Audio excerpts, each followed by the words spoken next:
local paradisíaco, manchado por um ato de ódio. A brutalidade foi de um nível que eu nunca tinha visto. Minha cabeça ficou um caos pensando o que aconteceu aqui. A princípio, o assassino consegue enganar as autoridades. Mas determinadas a levá-lo à justiça, elas utilizam técnicas forenses revolucionárias. Agora a gente...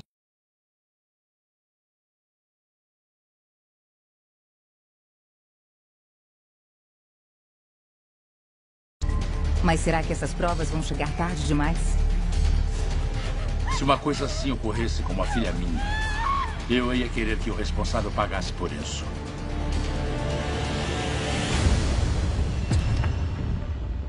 No rastro de cada assassinato, pistas surgem. E os investigadores precisam decifrar quais não significam nada e quais vão colocar os assassinos atrás das grades. Decifrando as evidências.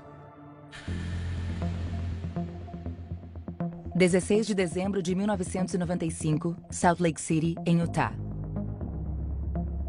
Chris Welker está preocupado com sua namorada de 17 anos, Tracy Beslanowicz.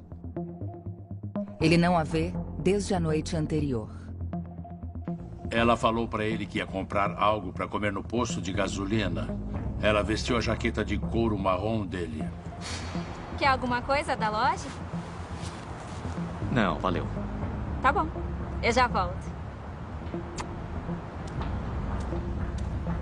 E ela nunca mais voltou. Chris está preocupado. Tracy vive um estilo de vida perigoso desde que se conheceram há 1 ano. Ele a conheceu no estado de Washington. Ela era rebelde, vivia entrando e saindo de abrigos para jovens. Tinham se mudado do estado de Washington para o estado de Utah cerca de 6 meses antes. Ela era uma prostituta. Era nisso que trabalhava. Quando eles se mudaram para a região de North Temple, a Tracy, ou Baby Tracy, como era conhecida, trabalhava em uma área de 7 quarteirões. Você viu a Tracy? Não vejo desde ontem. Tá tudo bem? Mais ou menos. Ela saiu para fazer compras ontem e não voltou mais. Já deu uma olhada na loja? Eu já dei. Ela nem passou lá. Enquanto esteve com Chris, Tracy nunca havia sumido a noite toda. Mas mesmo assim, Chris decide não ligar para a polícia. Às 8h40 daquela manhã, a cerca de 70 quilômetros de lá, no condado de Wasatch, em Utah, um fazendeiro e seu filho trabalham na propriedade, perto do rio Provo. Eles tinham ido alimentar o gado e, quando estavam voltando, acabaram estacionando bem no lugar onde dava para ver o cadáver. Ei, pai. Fala. Aquilo é um manequim?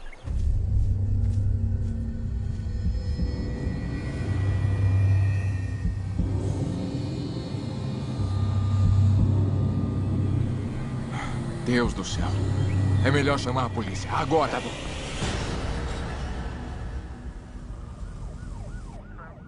O delegado Todd Bonner era o responsável pela patrulha do condado de Wasatch na época, e é o primeiro a responder ao chamado.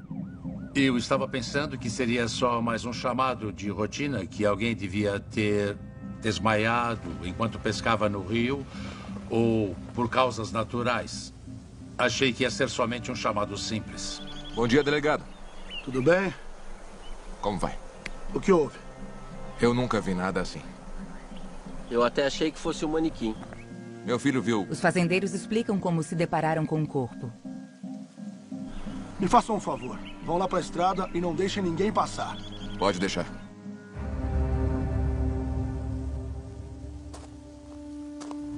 Assim que eu bati os olhos na vítima, já vi que era melhor eu pedir auxílio. Ela estava nua e parecia que tinha sido espancada. E aí a minha cabeça ficou um caos pensando o que aconteceu aqui. 27 para a Central. Central na escuta. Mandem mais unidades e enviem um legista para cá. Temos um assassinato.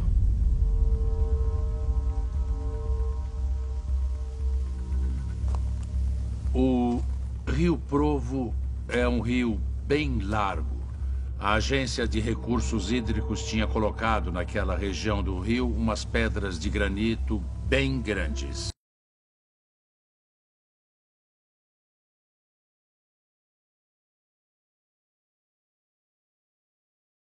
De sangue.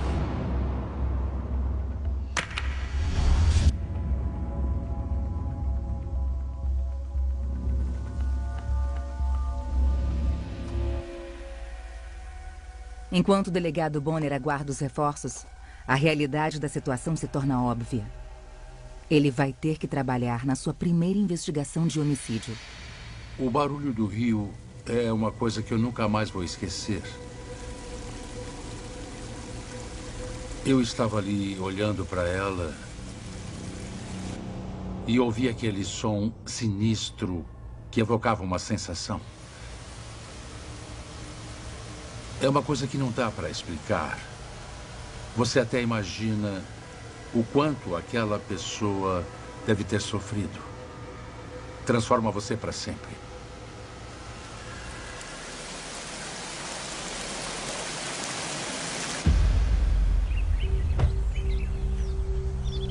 Oi, Todd. E aí, gente? Meu Deus. Foi pesado. Por conta de toda a brutalidade, o legista e a perícia foram ajudar a examinar a cena. Para os investigadores, as cenas ao ar livre são as mais complicadas, no sentido de conseguir preservar os vestígios. Em uma cena de crime em local fechado, nós podemos fechar a porta. Mas quando é ao ar livre, não tem porta. E, às vezes, a gente perde vestígios. Tinha sangue espirrado pelas costas dela. Ela tinha uma coloração meio marrom avermelhada no cabelo. Ela aparentava ser bem jovem. Eu não conseguia dar uma boa olhada no rosto por causa da posição em que ela se encontrava. Olha as mãos. Com certeza são feridas de defesa. A legista viu feridas nas mãos, especificamente na parte de trás da mão direita. Na mão esquerda, parecia que a camada superior da pele tinha sido removida das pontas dos dedos.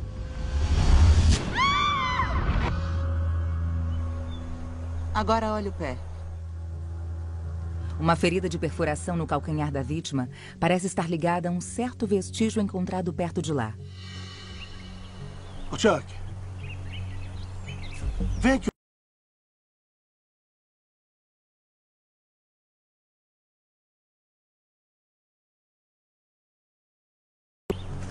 Olha isso.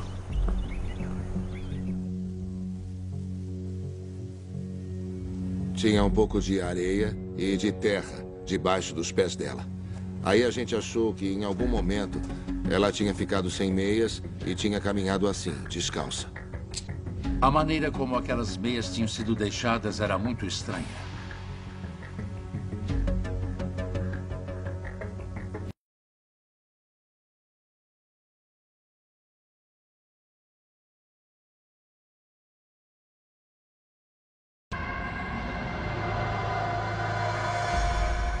Pessoal, me ajudem a virá-la.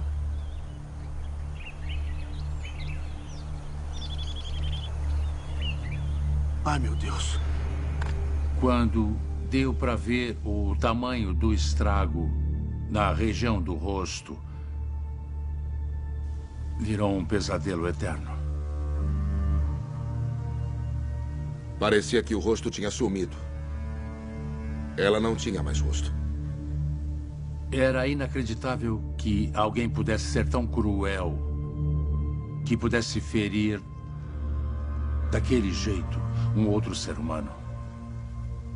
Apesar dos ferimentos causados no rosto da vítima, os investigadores conseguem notar características de identificação, incluindo 2 tatuagens. Uma no ombro esquerdo, que era um tipo de estrela com uma cruz. E a outra tatuagem era no seio esquerdo, e era de 2 corações, com um monograma do nome Chris sobre os 2 corações. O nome Chris podia ser de um namorado antigo, ou talvez fosse do namorado atual. Ele poderia ser o criminoso.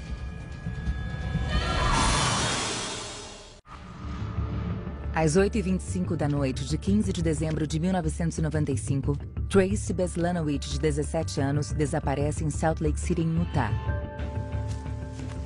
Na manhã seguinte, cerca de 70 quilômetros ao sudeste, policiais do condado de Wasatch investigam um assassinato brutal de uma jovem não identificada.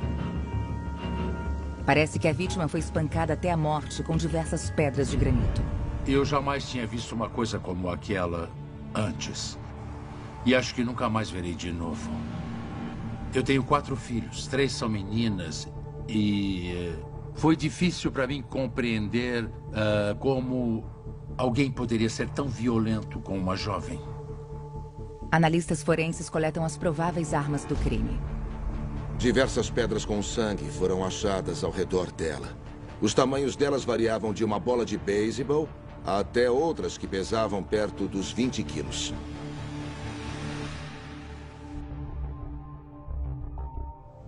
Iniciamos buscas atrás do que desse para achar ao longo do rio. Eu chamei todos da busca e resgate e caminharam por vários quilômetros. Mas não encontraram nada pelo rio.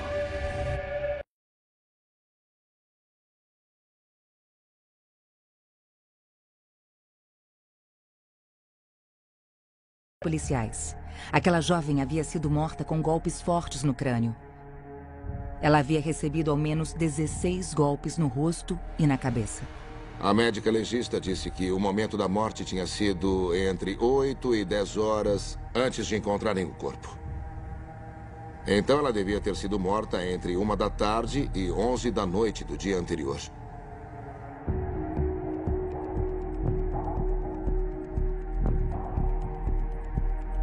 A equipe de legistas coleta amostras de cabelo, fluidos corporais e materiais sob as unhas para futuros testes de DNA. Em 1995, nós sabíamos do DNA, mas não era como é hoje. A única razão que eu imagino para a gente ter considerado isso foi porque o Rudy Ritt, que era um dos legistas, sabia que a tecnologia em breve ia ser útil. Então, foi por causa da orientação dele que a gente coletou os materiais e deixou tudo conservado. Quando as autoridades pesquisam as digitais da vítima no banco de dados da delegacia de polícia, não encontram nada. Os policiais enviam as características da desconhecida para o Centro Nacional de Informações sobre Crimes do FBI.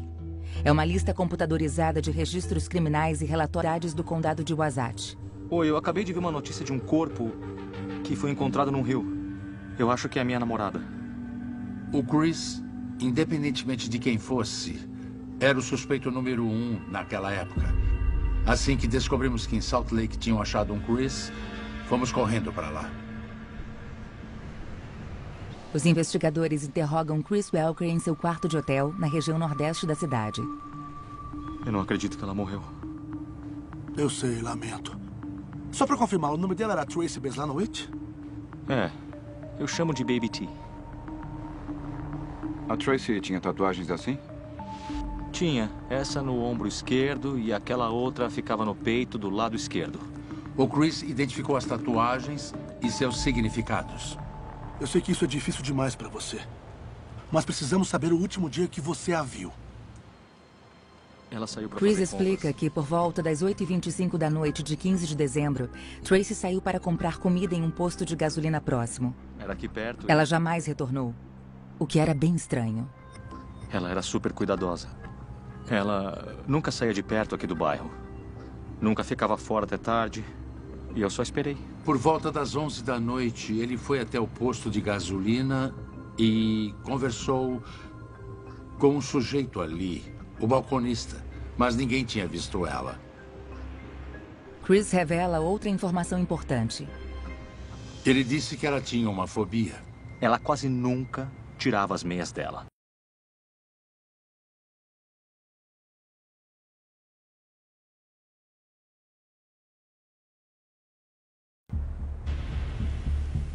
Para mim, na cena do crime, se o pé dela tinha sido perfurado, ela havia parado para sentar numa pedra.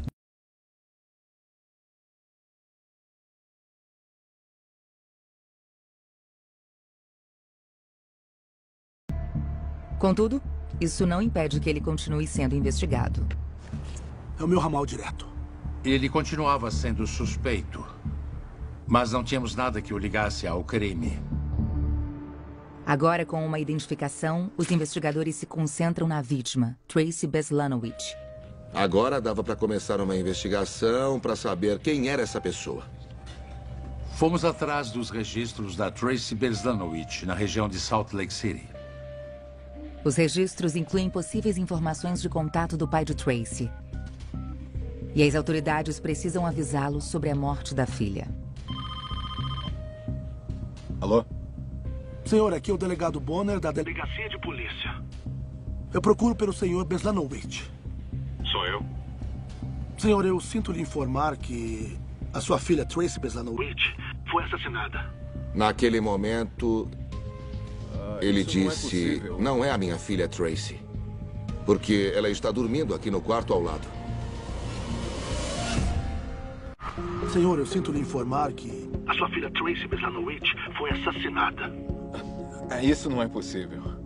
Em 17 de dezembro de 1995, os policiais contatam o pai da vítima de homicídio, que acreditam ser Tracy Beslanowicz. Mas descobrem que Tracy está viva. Eu tô olhando aqui pra ela agora. Mas o que aconteceu? Bom, senhor. Os investigadores falam de detalhes da vítima, focando nas duas tatuagens. Uma no ombro esquerdo e outra no peito. Ele disse que tinha mais jeito de ser a enteada Crystal Beslanowicz, que já tinha usado o nome da Tracy várias vezes. Ela é filha da minha ex. Não falo com ela faz tempo. Ela se prostituía, poderia ter sido presa, então se passou falsamente pela meia-irmã, Tracy, para dar entrada no sistema penal. Assim não iam saber a verdadeira identidade da Crystal. Eu sempre soube que ela ia terminar desse jeito. Ele usou estas palavras. A Crystal jamais seria alguém na vida.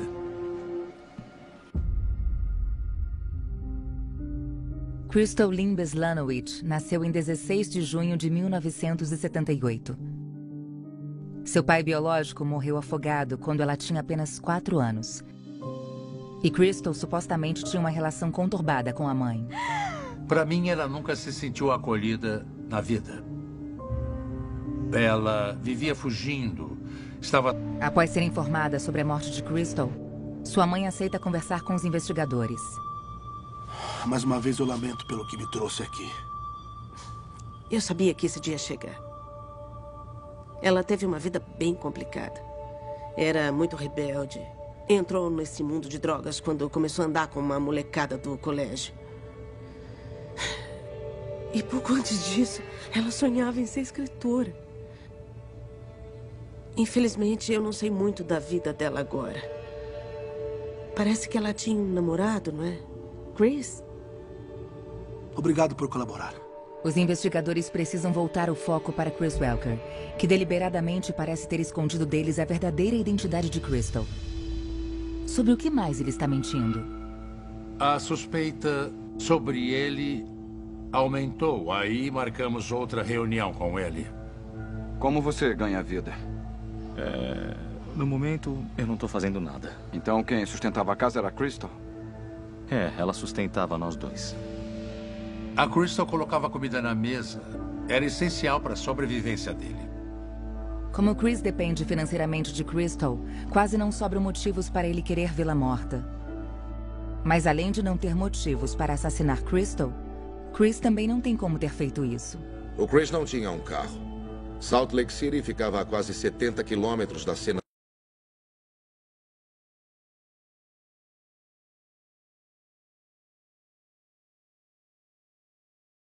Parece ser inocente de qualquer crime, mas como não há outros possíveis suspeitos, os investigadores continuam de olho nele.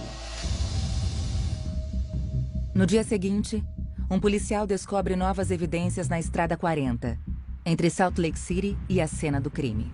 Fomos informados. Aquilo me fez acreditar que O suspeito do caso estava fazendo um jogo com a gente. A patrulha começou a dirigir pela estrada 40, indo para o lado oeste, rumo a Salt Lake, e encontrou mais umas peças de roupas, mais tarde identificadas pelo Chris como sendo da Crystal. Eles também vasculham o bairro em que Crystal, conhecida nas ruas como Baby Tracy, realizava seu trabalho. Passamos um bom tempo naquele raio de 7 quarteirões falando com diversas prostitutas que trabalhavam lá pela região. Você conhecia a Baby Tracy? Sim. Eu fiquei sabendo. Que tristeza. Elas a conheciam. Sabiam que era uma garota linda, que ainda se cuidava bastante, era vaidosa, o que indicava para elas que era nova no ramo. Mas nenhuma das outras prostitutas a viu com clientes na noite em que ela sumiu. Elas não têm pistas para os investigadores. Tomara que vocês peguem esse monstro. Vamos pegar. Se cuida, tá bom? Com o auxílio da imprensa, as autoridades pedem ajuda à comunidade para encontrar o assassino. Em 19 de dezembro, 3 dias após o corpo de Crystal ter sido encontrado, a polícia de Salt Lake City recebe uma nova pista muito importante. Recebemos a ligação de um sujeito chamado Herbie Fry. Ele conhecia a Crystal pelo nome de Baby Tracy. Obrigado por vir conversar. Faço o que der para ajudar. Como conheceu a Crystal? Bom, eu a conheci dirigindo meu táxi na região que ela trabalhava. Ela fez várias corridas comigo, eu levava café para ela. Ele nos contou que tinha andado com ela várias vezes em seu táxi. E ele sentia que tinha se tornado amigo dela, que ela confiava nele. E isso era bem importante para ele. Eu estava começando a me apaixonar por ela. Ah, é? Eu amava ela. Eu já estava pensando no meu futuro com ela. Até me casar com ela. Quando você a viu pela última vez? Foi na véspera de ela ser encontrada. Eu passei lá no hotel para deixar um passageiro e encontrei ela na rua. Quando é que você vai passar mais tempo comigo? Eu não sei. Eu não gosto de te ver com outros caras. Desculpa, mas esse é meu trabalho. Eu diria que ele estava enfeitiçado por ela. Pode deixar que eu tomo conta de você.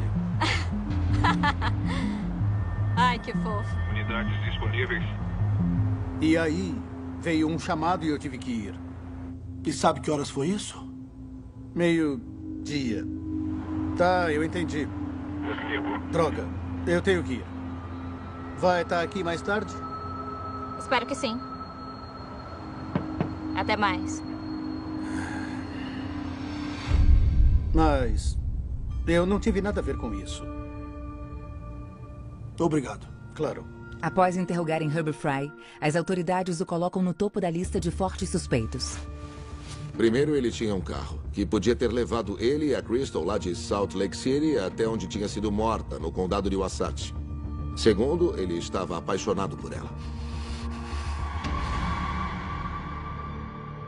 Os investigadores interrogam os amigos e conhecidos de Herbie Fry.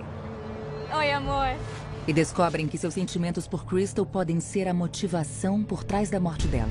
Ele tinha comentado com alguns amigos que, se ele não pudesse ficar com ela, ninguém mais poderia. 3 semanas após seu cadáver ter sido encontrado ao longo das margens remotas do Rio Provo, Crystal Beslanowicz é enterrada. E os investigadores seguem desesperadamente tentando achar o assassino. Eu não a conheci quando estava viva, mas tem 2 suspeitos principais. O namorado de Crystal, Chris Welker, e um taxista chamado Herbie Fry, que alegou estar apaixonado por ela. Mas a gente não encontrava as provas necessárias. Não havia digitais nas pedras aparentemente usadas para espancar Crystal até a morte. E nada mais importante havia sido deixado na cena. 11 anos se passam e os investigadores estão longe de solucionar o assassinato de Crystal. Contudo, durante esse período, novas maneiras de examinar provas antigas surgem aos poucos. Tem uma grande diferença entre quando esse caso ocorreu em 1995 e os dias de hoje.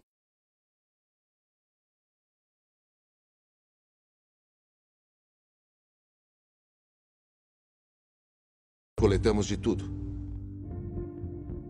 Quando a primeira autópsia tinha sido realizada em Crystal Beslanowicz em 1995, o investigador à frente do seu tempo, que trabalhava com os legistas, chamado Rudy Reed, sugeriu que eles coletassem tudo: cabelo, unhas e fluidos corporais, incluindo líquido seminal. Mas na época, os investigadores não tinham acesso a tecnologias de identificação de DNA. As tecnologias de DNA não estavam disponíveis para a maioria das delegacias de polícia, especialmente uma pequena como a de Wasatch. Tudo isso mudou em 2008, quando as autoridades do condado de Wasatch contataram um laboratório de testes de DNA chamado Sorensen Forensics. Bom, essas são as evidências. Vamos olhar tudo para ver o que vai para o laboratório. Em 2008, conseguimos uma verba a mais no orçamento para levar 4 das 6 pedras da cena do crime para a análise. Para esse caso, havia sangue em parte da pedra, mas uma outra parte não tinha nenhuma mancha. Os investigadores supõem que o sangue na pedra veio da vítima. Além disso, também esperam recuperar DNA de pele da parte sem manchas das pedras, nas quais possivelmente o assassino segurou enquanto batia em Crystal. Em 2008, o nosso principal método de coleta era passar haste de algodão no item. Na área com sangue que nós testamos, encontramos principalmente um DNA feminino, que no caso foi compatível com a Crystal Beslanowicz. Também coletamos material das áreas não manchadas. Na região sem sangue, detectamos uma pequena quantidade de DNA masculino.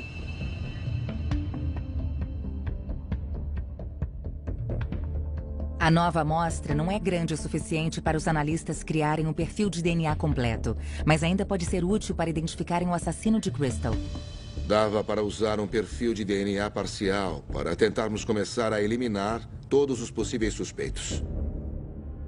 Os investigadores encontram Chris Welker, o namorado de Crystal na época da morte dela. Ele aceita fornecer uma amostra de DNA.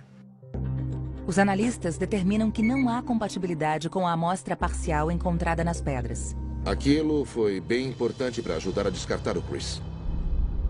Agora, os investigadores passam a focar em Herbert Fry, o taxista que disse que amava Crystal. Eu estava bem convencido de que era ele. Então, eu chamei o meu investigador na época e falei para ele que não importava como conseguiria, mas eu precisava da amostra de DNA do Herb Fry.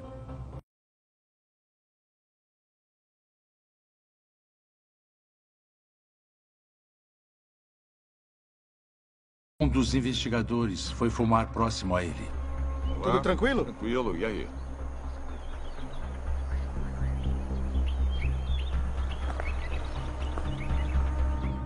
E conseguiu ver qual cigarro ele tinha colocado no cinzeiro.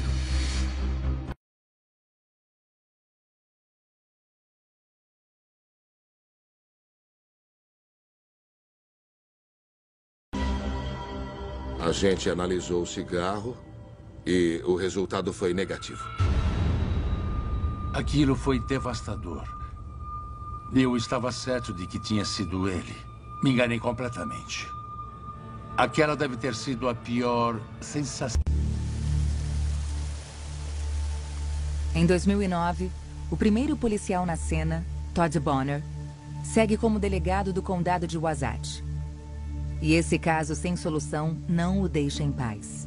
Se uma coisa dessas acontecesse com uma filha minha, não importaria o tempo. Eu ia esperar que os responsáveis pelo caso investigassem até que trouxessem respostas para a família. Eu ia querer que o criminoso pagasse pelo que fez.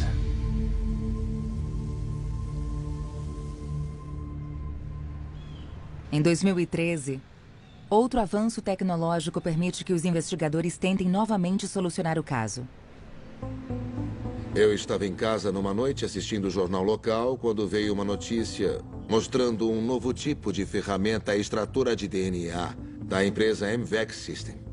Como um limpador de carpete, o MVAC System suga os indícios de DNA de superfícies porosas. Eles passavam sobre o item que queriam analisar e o DNA era separado com um fluido esterilizado e preso em um filtro. Eu pensei, por que não usamos isso nas pedras da cena do crime? Valia tentar. Aí eu contatei o Sorenson Forensics de novo e, por acaso, eles tinham uma máquina da MVAC lá no laboratório. Decidimos, então, reanalisar a pedra em que achamos o DNA parcial e também testamos as duas outras que nunca tínhamos analisado. Aquelas eram pedras de granito. O granito é uma rocha extremamente áspera com bordas irregulares. E também é bem porosa.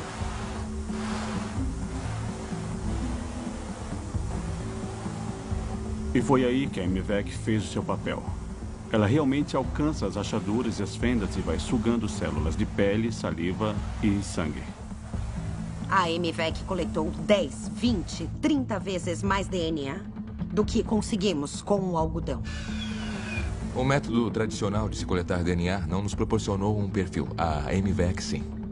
A tecnologia de ponta faz o que os investigadores consideravam ser impossível.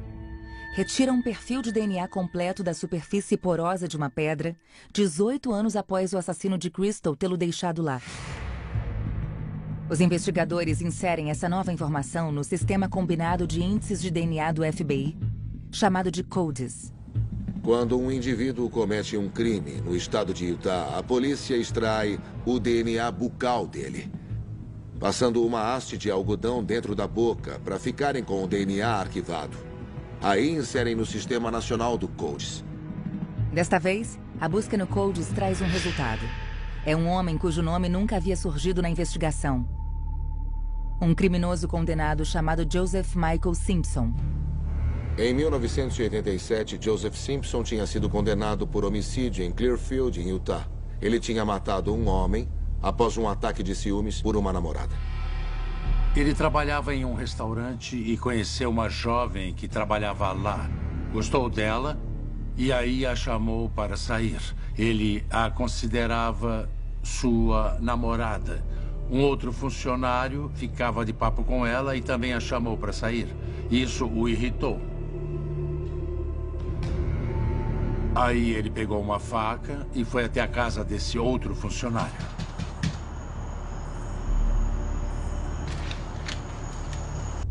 Assim como no caso da Crystal.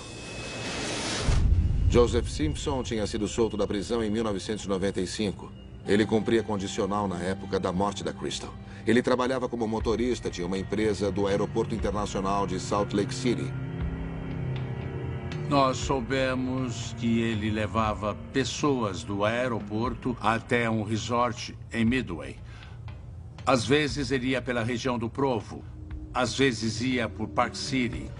Quando ele ia por Park City, utilizava a River Road. É a mesma região em que o corpo de Crystal Beslanowicz havia sido encontrado. Eu estava convicto de que ele conhecia bem a região. Pesquisando os registros da condicional, os investigadores descobrem que em 2003, Joseph Simpson recebeu permissão para deixar Utah e ir morar com parentes na Flórida. Eu encontrei ele morando em Sarasota, com a mãe e o padrasto. E aí decidimos ir para a Flórida, imediatamente. Em agosto de 2013, a polícia rastreia Joseph Simpson, suspeito do assassinato de Crystal Beslanowicz em 1995, na casa de sua mãe, em Sarasota, na Flórida. Mas para que possam prendê-lo, precisam de uma amostra de DNA. E se por acaso tivesse havido algum erro, quando o DNA do Sr. Simpson foi inserido no sistema? Por isso, queríamos ter certeza de que ele era a pessoa certa. Pusemos uma equipe de vigília sobre ele e sobre a casa onde ele morava com a mãe e o padrasto. Observamos os movimentos dele dentro e fora da casa e sempre que ele saía.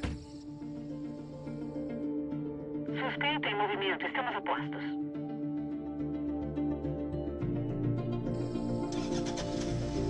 Em 25 de agosto, os investigadores seguem Simpson até uma tabacaria próxima. Na tabacaria, nós o vimos fumando um cigarro.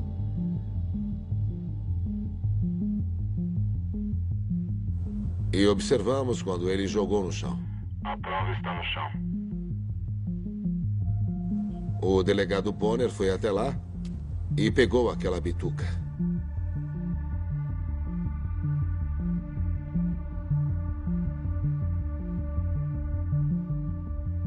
E então nós conseguimos mandá-la lá para o Sorenson Forensics para análise e comparação com o perfil do MVAC. Tudo isso foi feito sem que o Joseph Simpson soubesse que estávamos lá. O resultado foi compatível. Agora não restam dúvidas.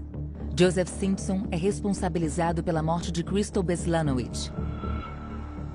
Em 17 de setembro de 2013, 17 anos, 9 meses e 2 dias após a morte dela. Autoridades de Sarasota, juntamente com o delegado do condado de Wasatch, Todd Bonner, prendem o assassino de Crystal.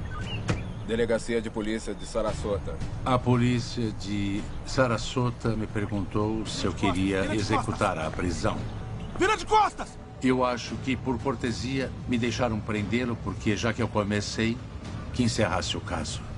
Joseph Michael Simpson, você está sendo preso pelo assassinato de Crystal Beslanowicz. Foi uma enorme satisfação poder colocar as algemas nele e declarar que ele estava sendo preso.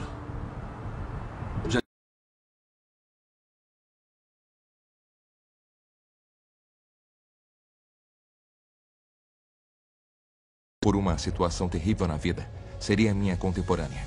Eu vivi toda uma vida. Fui para a faculdade, me casei, tive filhos, e ela nunca pôde fazer isso. Precisávamos resolver o caso. 3 anos depois, a promotoria constrói o caso contra Joseph Simpson, após decifrarem as pistas que solucionaram um mistério que já durava quase 2 décadas. A promotoria diz que pouco depois das 8 da noite de 15 de dezembro de 1995, Crystal saiu do seu quarto de hotel. Ela havia dito para o namorado que iria para uma loja de conveniência próxima, mas em vez disso, entrou em um veículo com Joseph Simpson. Às 8h25, ela sumiu. Eu apostaria que uma boa quantidade de dinheiro e drogas apareceram. E aí, tá a fim de curtir? Pode ser. Os promotores afirmam que naquele momento Simpson levou Crystal para a região rural de River Road, nos arredores de Heber City. Lá, ele iniciou uma relação sexual com ela. O que Simpson fez em seguida deve ter assustado Crystal a ponto de fazê-la sair correndo, mesmo estando nua, com exceção das meias. Nós achamos que a Crystal pulou do carro e saiu correndo em direção às luzes de Heber City. Volta aqui! Enquanto ela corria, passou por um arame. Ela pode ter pisado ali e perfurado o pé.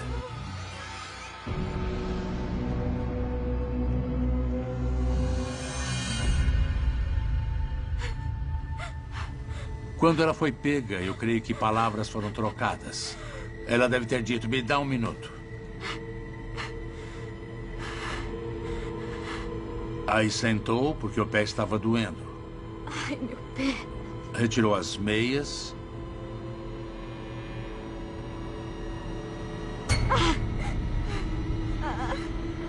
E aí, num local mais perto das pedras ao longo do rio, ele pegou uma pedra de granito e começou a bater no rosto dela.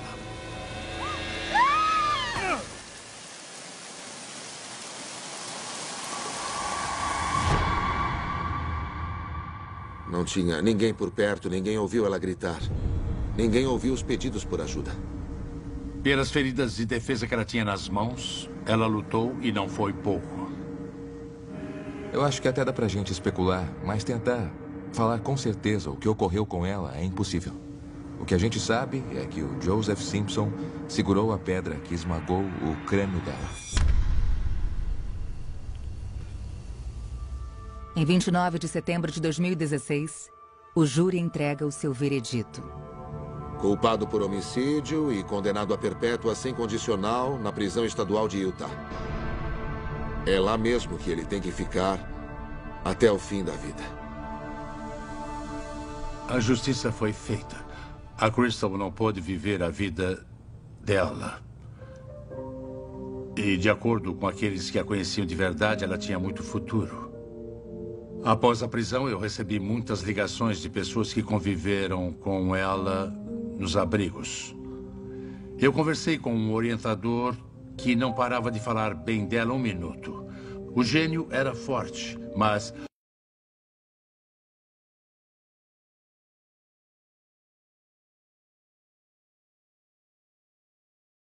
a habilidade de ser o que ela desejasse na vida. Mas ela nunca teve a oportunidade.